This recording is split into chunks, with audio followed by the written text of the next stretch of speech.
Министерот за образование и наука Јетон Шекири на пресконференција изјави дека со новата одлука на Министерството за образование и наука, која следува по барање на Сојуз на средношколци, учебната 2023-2024 година за средношколците ќе заврши на 10 јуни наместо на 17, како што беше претходно предвидено со календарот за организација на наставата.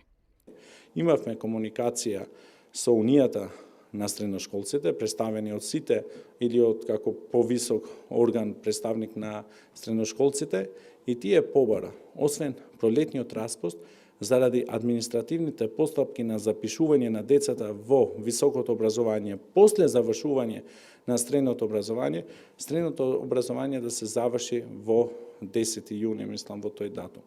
Го дозволуваше законската обврска и ние тука постапивме. Што се однесува во Законот за основно образование, ние ќе го разгледаме во владата и делот на работните денови заради тоа што 8 мај и претходно од 8 мај се работни денови во среда и ние како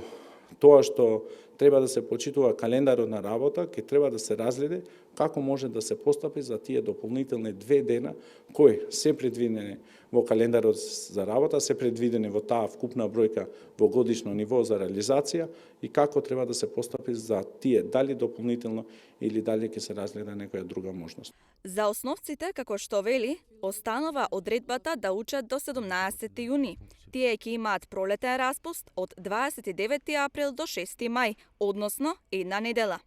Министерот порача дека кога ќе има одлука на владата, јавноста ќе биде известена, а додаде и дека ќе се разгледа во влада и прашањето за неработните денови заради изборите.